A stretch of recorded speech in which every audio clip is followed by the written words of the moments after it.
Oh, constructive speech naman. Oh. Ng 7th day. Alam po ninyo, si Caramel po ay tinatanong po kung saan siya kaanib. Sa iglesyang itinatak ni Kristo sa Pilipinas o sa iglesyang itinayo ni Kristo sa ibabaw ng bato. Hindi po niya napapatunayan yung kanyang iglesyang itinatak na kinaaniban sa Pilipinas. Ang kanyang pinatutunayan ay yung iglesyang itinayo ni Kristo sa ibabaw ng bato. Tama po ito. Sa Jerusalem po ito tinayo. Wala naman siya doon.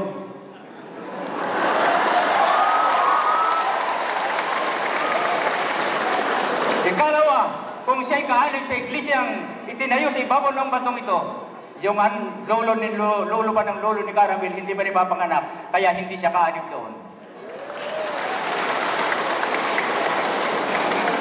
Maliwanag yung paksa, mga manginahal kong mga kaibigan, na patutunayan ko ng iglesia na itinatag ni Kristo, ito ang tunay na iglesia na ililigtas ayon sa Biblia.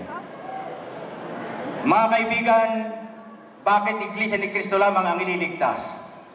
Ang tanong, saan kayo iniligtas, Caramel, nang kayo pumasok sa iglesia? Sapagkat si Kristo ay sinugo ng Ama sa lupang ito, upang tayong lahat ng mga tao sa balat ng lupa ay kanyang iligtas sapagkat ang kabayaran ng kasalanan ay kamatayan. Kung sa kamatayan, Caramel, kayo tinubos, bakit namatay ang mga iglesyang marami, hindi nabuhay? Sa makatwid, hindi sa kamatayan kayo niligtas.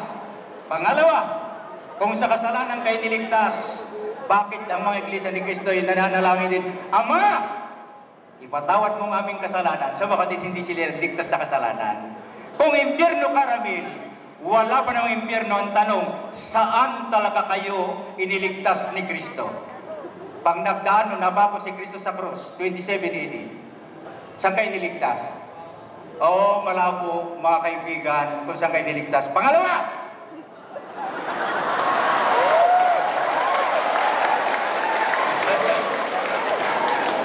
okay, alam po ninyo, yung sinasabi dito sa Pasugo, ito'y kung hindi nagsisinungaling si Benjamin Santiago na writer ng Pasugo. Ang sabi po sa Pasugo, nung Mayo o Hunyo 1964, ako po'y binata pa. Nasa kami ko na ito, 58 na taon na. Ano po nakalagay? Ang pagtatatag ni Kristo ng Iglesia ni Kristo sa Pilipinas, maliwanag sa sikat ng araw, buwan at mga bituin, na alin ng kanilang iglesia itinatag ni Kristo sa Pilipinas. Kung nagsisinungaling si Benjamin Santiago, baka sakaling nakalibre kayo. Totoo ba ito? Ito po ay sinulat ni Benjamin Santiago, Hunyo 1964. May na 50 taon na nasa kamay ito. Ikalawa, kung si Kristo ay hindi bumaba sa langit, sinong Kristo ang nagtatag ng inyong iglesia? Sentido común. Kung walang nanaog na Kristo doon, sinong Kristo ang nagtatag ng inyong iglesia sa Pilipinas? Yan ang malaking iisipin ninyo. Sino?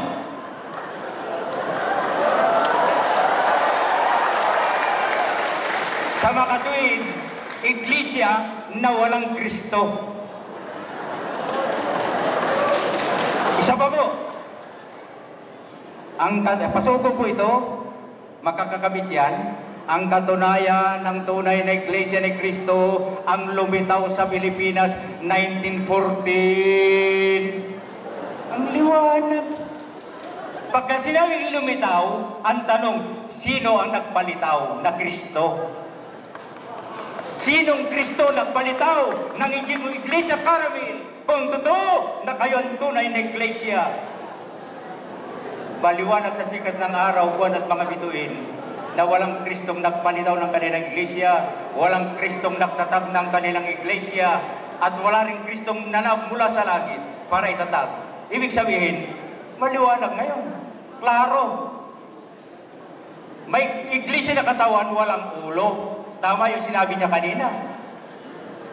Kaya naniniwala kami, mga magulang at mga kaibigan, na ang isa pa, ang kanyang paksang tininindigan ng Iglesia ni Cristo, ito ay ililigtas ni Cristo. Ang tanong, si Cristo, ang ulo at ang katawan ay Iglesia. Pag dumating ba karamil ang Kristo sa lupang ito, naniniwala po ba kayo na siya ay Panginoong Diyos? Pag naniniwala kayo, tinatakwil na ninyo yung inyong paniniwalang si Kristo ay hindi Diyos. Sa pasugo po, nakalagay dito, ang mga himalang nahayag kay Kristo, ang lalong nagpapatunay na siya hindi Diyos.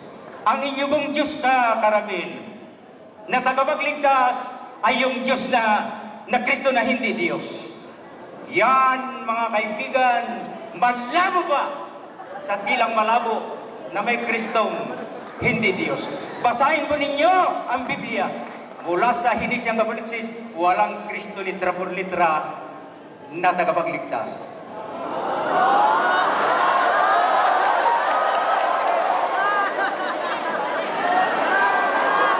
Na hindi Diyos. Ulitin ko.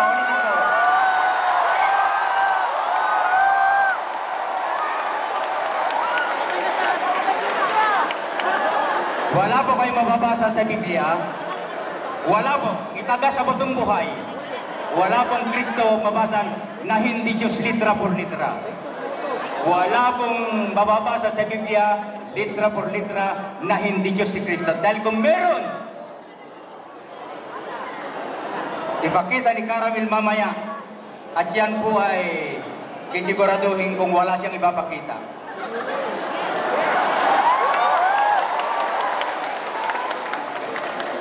Sa mga katuwid, itong kanyang pinirmahan, mga kapatid, ang pinatutunayan niya, yung iglesyang itinatak dito sa Pilipinas. Ang kanyang presentasyon, ang pinatutunayan, yung iglesyang itinayo ni Cristo sa ibabaw ng bato. Wala pa siyang tinitindigan. Matitiknikal ka, Caramel, dito. Nandiyan po si Judge Mulato. Wala po sa pinirmahan mo, yung pinatutunayan mo yung iglesyang itinayo sa ibabaw ng bato. Yung iyo, patutunayan ko yung iglesyang itinatak. Iba yung itinatak sa itinayo. Yung itinayo, mga kapatid, sa ibabaw ng bato, may 2,000 taon na nakakaraan. Yung kanyang pinatutunayan, kaya nga centennial anniversary ng Iglesia ni Cristo, ibig sabihin 100 years lamang ng Iglesia ni Cristo Pilipinas. Baka naman, mayroong Kristo. Ang sabi po dito, ang katunayan ng tunay na Iglesia ni Cristo ang lumitaw sa Pilipinas 1914. Ibig sabihin, lumitaw nga sa Pilipinas. Ay sino namang Kristo ang nagpalitaw? Caramel, sinong Kristo ang nagpalitaw ng inyong Iglesia noong 1914 sa Pilipinas? Ay, ipaliwanag po yan mamaya. At ito ang iyong presentation. Ang iglesia na tinayo sa ibabaw ng bato ang iyong pinatutunayan. Hindi mo ba napapatunayan yung iglesia na itinatag ni Cristo sa Pilipinas? Pinalalabas nila si Felix Manalo. Dahil yun ang ibong mandarakit na sinasabi nila na nasa Isaias 45:11. Natatawag ng ibong mandarakit mula sa malayong lubay na siyang silangan at ang malayong lubay na siyang silangan ay ang Pilipinas. 46:11. Okay po. Kung lumitaw ang Iglesia ni Cristo sa Pilipinas, sino ang nagpalitaw? Maliwanag yan. Hindi pa nagkakamali itong basa ko dahil ako, 72 years old, napakaliwanag pa sa sikat ng araw yung aking basa. Ang katunayan ng tunay na Iglesia ni Cristo, ang lumitaw sa Pilipinas, 1914. Sa mga kung lumitaw, ang tanong, sino ang nagpalitaw? Sinong Kristo ang nagpalitaw? Number 2, sinong Kristo nagtatag ng inyong iglesia kung walang nanaog mula sa langit? Hanggang ngayon nandoon pa. Ibig bang sabihin, nagmilagro si Kristo, lumipad, nagpunta dito sa Pilipinas? Minamahal kong mga kaibigan, ito po ang pinag-uusapan namin. Ang Kristo po ng Biblia, walang mababasa na si Kristo ay hindi Diyos litra for litra. Wala ring Kristo na darating sa ikalawang pagbabalik ng Kristo na Kristo hindi Diyos. Wala. Ang Kristong darating po ay Panginoong Diyos. Walang Kristo na hindi Diyos. Kaya, sa habang kong ito ay naniniwala ko. Sasagutin mo yan, Karamil, at naniniwala ko. Alam kong tatanungin mo ako dyan. Kompleto po ko sa ebidensya, mga basugo. Kung ito'y mali, ay di nagsisinungaling yung mga writer ng basugo. Kaya, minamahal kong mga kaibigan, sa hapong pong ito, sinabi ni Karamil na sila ang pumasok ka sa iglesia ay maliligtas ka. Ang tanong, Karamil, saan kayo niligtas? Hindi ko tinatanong yung dugo, saan kayo niligtas? Sa kamatayan? Namatay ang maraming iglesia. Walang naligtas sa kamatayan. Sa kasalanan, nagkakasala kayo. Sa impyerno, wala pa naman. Kaya minamahal kong mga magulang at mga kaibigan, naniniwala ko na si Karamil ay sasagutin yan at itatanong sa akin, Mr. Pajarito, meron po bang basugo na lumitaw sa Pilipinas? Meron po. Dokumentado itong akin, 1964, na si Kristo ay hindi Diyos ang ayon sa kanilang basugo. At si Kristo, ayon sa kanilang pandoktrina, si Kristo ay hindi Diyos. Saan ninyo nabasa sa Biblia na si Kristo ay hindi Diyos, mga kaibigan ko? Kaya kayo mga kaibigan ko, kaya kami nag-uusap dito ng Karamil para gamitin ninyo ang mga sentido komon. Isipin ninyo ngayon, walang Kristong nanawag, walang Kristong nagtatag ng inyong iglesia, walang Kristong nagpalitaw, ay sino ang inyong Kristo ngayon? Iglesia na walang Kristo. Ang liwanag. Ang nakalagay po dito ay, ito. Tigil mo na. Ito isang parte. Tigil mo na. Pakinggan na ang objection kung meron.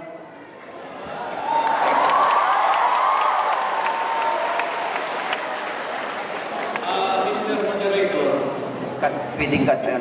binasa po nyo kanina yung paksa, binasa mo yung paksa about Iglesia ni Cristo. Hindi na yun ni Cristo ililigtas. Kanina pinagbigyan mo siya, ilang beses namin yung binabanggit na hindi Diyos si Cristo, Diyos si Cristo. Bakit yung ano na buka napunta, hindi na kanya napaksa natin? Ready po para maging maliwanag. Kasi ito, Mr. Moderator, napakaraming paksa ng tungkol sa Adventista at Iglesia ni Cristo. Kaya na natin nilagyan ng tema para doon tayo mag-focus.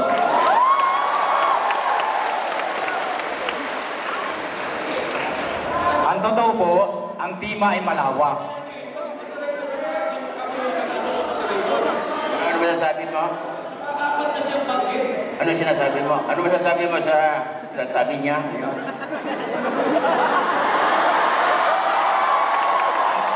Ang totoo po, Karamil, malawak ang tema. Malawak. Malawak po yung tema, kaya marami siyang sasaklawin. Ito, hindi. Tanggapin mo ngayon, tato na rito. Hindi na pag-usapan natin. Gusto niyo? Ano po? Ready po? Ready din. Siya po ang nagsasalita pa. Kung ano man ang kanyang sinasabi, naugnay naman. Dahil may binabanggit na Kristo eh. Kaya ugnay. Ngayon, ihanda ninyo lahat ang sagutan sa kanyang katanungan. Ganon din kayo mamaya. Pag kayo nag-constructive speech, lahat ng gusto niyo naugnay sa Batista, isang ninyo. At bahala naman siyang sumagot. Oh. Ang Iglesia ni Cristo, hindi lang po ngayon na-involve sa ganitong debate. Oh. Alam niya ni Mr. mga kasama nila. Napag-usapan na noon tungkol sa Iglesia ni Diyos o tao. Ngayon, Iglesia ang ating pinag-usapan. Iglesia ni Cristo. Bakit na nagpupunta doon sa Christology? Hindi na kanina paksa. Pero kami na. Ganun po, ang punto dito sa usapan. Ang bawat isa ay malayang magpahayag ng mga kaugnay, mga bagay. At ang isa naman, pagkatapos, ay pwedeng cross-examine ng lahat ng bagay na naugnay sa kanyang sinabi. Ganyan po ang maganda naman. Tingnan. Masakit din po sa karanasan lang namin. Ha? Sabi ko na sa inyo, hindi lang naman ngayon na pupuntay kami sa ganitong debate. Katotohanan po ang ating tinatalakay dito. Nakailang pagkis na siya ng tungkol kay Kristo, nakahapak na beses na. Samantalang, ang dapat niya sagutin, yung aming ipinisita na Iglesia ni Kristo. Ganon. Tama na yung mga puntong nasabi na ninyo. Yung mga hindi pa. Kung meron pa. Kung wala na naman, ay titigil na. Kahit may oras pa pa. Yes po. Lumpay. Ang kanyang pinirmahang paksa ay patutunayan na ang Iglesia Continue tayo ay po. ililigtas. Ang ililigtas, ibig sabihin, ang dapat nating malaman kung yung tagapagligtas ay totoo. Dahil po sa kanila sa pasuko, ang kanilang tagapagligtas ay hindi Diyos. Pero ang darating na Panginoong Diyos, na ang darating na Kristo ay Panginoong Diyos. Walang-wala po sa Biblia, mga kaibigan kong nandito ngayon, na ang Kristo ay hindi Diyos. Nandito po sa doktrina, litra por litra na hindi Diyos. Nandito po sa pasuko, na si Kristo ay hindi Diyos. Pero sa Biblia, walang mababasa ni isang talata na si Kristo ay hindi Diyos. Kapag meron po, totoo. Pero pag wala po, naniniwala akong mag-isip-isip na kayo, mga kaibigan kong nandito ngayon. Kaya, isa pa, ang pinatutunayan niya yun ang tunay. Ang tunay po kasi ay mayroong mga katangian. Ay wala po siyang katangiang sinabi, basta yung pangalan. Sasabihin ko yung pangalan na Iglesia ni Kristo ay susunugin yan pagdating ni Kristo. Susunugin yan. Kaya minamahal ko mga kaibigan, itong paksang tinindigan ni Caramil ay hindi pa niya napapatunayan. Ang pinatutunayan niya iba. Kumbaga sa husgado po ito, yung titulo na kanyang pinatutunayan ay iba ang kanyang ipinipresenta sa husgado. Ang ating pong moderator ay magaling na judge. Ako naniniwala na yung sinasabi niyang Iglesia ni Kristo ay hindi po bumaba si Kristo para itatak sa Pilipinas. Number 2, mayroong bang Kristo na tayo ng inyong Iglesia sa Pilipinas? Wala! Dahil kung meron, sasabihin ko sa inyo, sumagot na siya ng maayos. Kaya po sinasayang niya yung oras para matapos na hindi nakakasagot. Ikalawa, mga magulat mga kaibigan, dapat ipatunayan niya na yung kanyang iglesia mayroong katangian. Anong katangian lamang ng kanyang iglesia? Itinindig at tinayo, pinatunayan ang pangalan lamang na Iglesia ni Kristo. Alin po 10 minutes po. Okay. Alin po ang ililigtas ni Kristo? Yung po bang pangalan na iglesia o yung tao nakaanib sa Iglesia ni Kristo?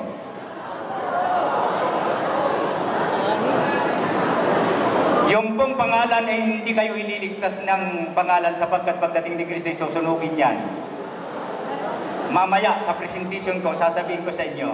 Ikalawa, ang dapat yung tao mga kapatid na membro sa Iglesia ni Kristo ay merong katangian, ay wala siyang katangian kundi yung pangalan lamang. Yung pangalan ni maraming Iglesia ni Kristo sa Pilipinas, Iglesia ni Cristo Edificada, Iglesia ni Cristo Parunya, Iglesia ni Cristo sa malayong silang maraming Iglesia ni Cristo. Pero sa kita ko mga kaibigan, kung yung pangalan ng pagbabatayan, malabo na ililigtas. Tatawagin, pero ang ililigtas hindi yung Iglesia ni Kristong pangalan, yung tao na membro. Yung membro ang ililigtas, hindi yung pangalan.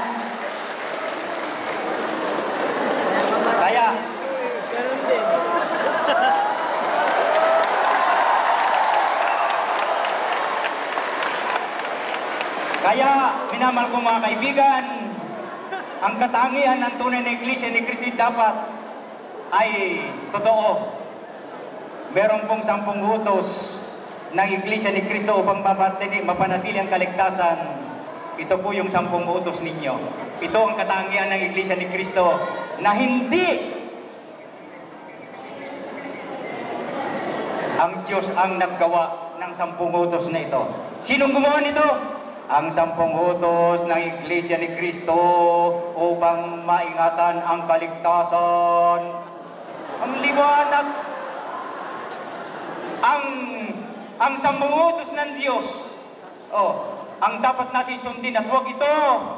Hindi ito ginawa ng Diyos. Inayos lamang ng mga kaibigan ko. Ang nakalagay po dito ay huwag manlalamig sa pag-ibig sa Diyos. Ikalawa, huwag pababayaan ang pagsamba.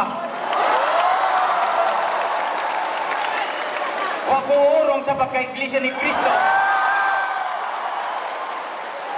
Huwag mawawalan ng pananampalataya. Huwag mabuhay sa laman o sa likong pamumuhay. Huwag sisirain ang pag-ibig ang magkakapatid. Huwag pababayang wasak ang sambahayan. Huwag kaliligtaan ang gawang pagbubunga. Huwag ipagbawalang bahala ang pagtupad sa mga tungkulin. Huwag lalabanan ang pamamahala. Kaya ako inalis na ni Caramel yung 10 utos ng Diyos na ito, mga magulat na kaibigan, gumawa na kayo ng inyong 10 utos. Ang 10, napapanggan ninyo, ang nakalagay po dito, ang 10 utos ng Iglesia ni Cristo. Hindi 10 utos ng Diyos ito. Pag-technical na, hindi dyan po yung judge natin. Mati-technical po kayo dito. Hindi po, ang 10 utos po ng Diyos nakasulat sa 2 Testamento. Ito po ay, hindi po Diyos ang gumawa nito. Ang 10 utos ng Iglesia ni Cristo, liwanag po. Hindi 10 utos ng Diyos. Minamal kong mga magulot, mga kaibigan, ang katangian ng tunay na Iglesia, ang dapat yung paliwanag na hindi yung pangalan lamang. Kaya sa hapon kong ito ay naniniwala ako na parang naliliwanagan na ang mga kaanib ng mga Iglesia.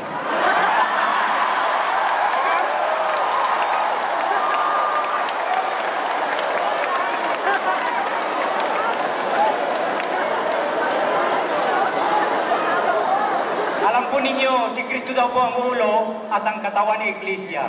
Sasabihin ko sa inyo, sasabihin ko mamaya sa presentation ko, mga magulat, mga kaibigan, ang inyong Kristo. Ay?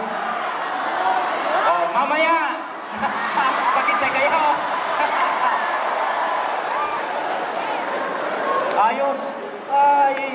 Inamal kong mga magulat, mga kaibigan, aayaw na ninyo yung 10 utos ng Diyos. Gumawa pa kayo ng 10 utos ninyo na hindi naman iniuutos ng Diyos. Kaya, minamal kong mga magulat, mga kaibigan, tayo po ay nagpunta dito. Ako'y hanga. Last 5 minutes po. 5 minutes. Okay. Ako ay hangang-hanga kay Caramel at dala niyang buong pangkat ng Iglesia ni Cristo, pati yung kanilang hanga ko dyan, nagsasalita sa TV araw-araw. Sadya, hinahangaan ko yan, pero ang hindi ko lang hinahangaan, hindi siya nasagot kung sinong Kristo yung nanaog mula sa langit para itigil ang Iglesia. Minamal ko mga kaibigan, kung meron, totoo yung kanya. Pero pagka wala akong sinasabi ha. Wala akong sinasabi. Mayroong bang Kristo na nagtatag? Kung hindi nung nanawin yung nasa langit, sino ay ng Kristo nagtatag? Mamaya wala po. Malabo na mapatunayan. Ngayon, sapagkat naliwanag sa pasuko na si Kristo ay sa katunayan ito ng Iglesia ni Cristo lumitaw sa Pilipinas, sinong Kristo na naman ang nagpalitaw? Kita na ninyo? Ito po, kapag ito ay natapos ang debating ito, sasabihin ko sa inyo, kung sa husgado, submit your position papers. Pero ito naman ay hindi naman asunto sa lupa at saka sa mga labanan sa lupang ito. Ang ating isip ngayon, ang ikokondisyon natin. Buksan ninyo ang inyong mga isip, kaibigan kong nandito ngayon. Kasama din yung mga Sabatista. Baka kung totoo yung kanila ay nililipat tayo.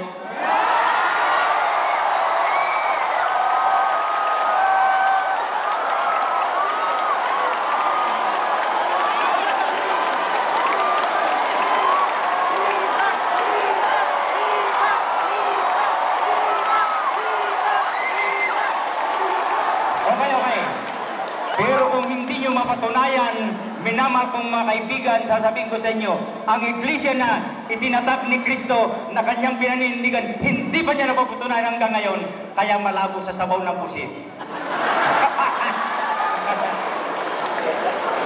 Minamahal kong mga magulang at mga kaibigan, kung sakaling papatunayan niyo yung atin ang pinakatotoo, alam kong sasabihin kaya ko po, lumaban ang debating ito. Bata pa po ako, ay debate ng nasa ulo ko. Hanggang ngayon, huwag mo akong kakantiin at sisiguraduhin ko, mga kaibigan. Kaya yung mga nilatag kong dokumento, Caramil, bakit iglesia lamang ni Kristo ang maliligtas? Nakakahabag naman yung iba katulad ni Judge Mulato ay Katoliko yan. Si Mayor Murati Katoliko. Ibig niyo sabihin, hindi maliligtas yan?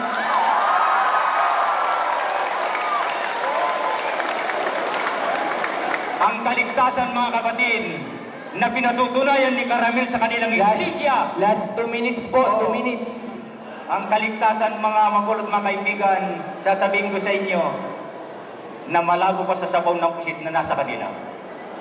Kaya, ito mga kaibigan ko, ay patutunayan ni Caramil mamaya at ako na may ikukurusik sa amin yung mga sinabi ko, paliwanag ang dokumentado ko, silyado. Sinasabi pa nila na si Kristo dito sa dokumentong itong hawak ko pandoktrina na hindi Diyos si Kristo. Ang nagtuturo daw na si Kristo Diyos, antikristo at kalaban ni Kristo. Sa makatuwid, ang kanilang paniniwala, yung Kristong tagapagligtas, mga kapatid, ay hindi yun ang ulo ng iglesia. Ang Kristo na inyong ulo ay Sabatista.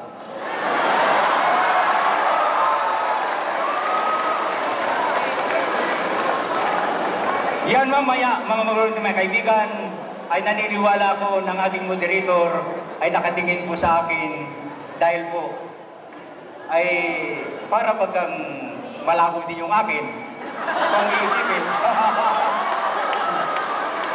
Pero, minamahal kong mga magulang mga kaibigan, ang Kristo ninyo na inaangkin ninyong ulo ay Sabatista. Wala na kayong Kristo. Wala. Patutunayan ko yan! 30 seconds? 3 seconds. 30 seconds. Okay? Minamahal kong mga magulang at mga kaibigan, ito po ay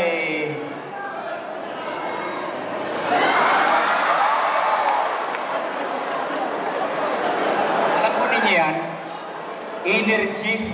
5 seconds. 5 seconds. Sa isang parte, mga kaibigan. Okay po, time. Okay.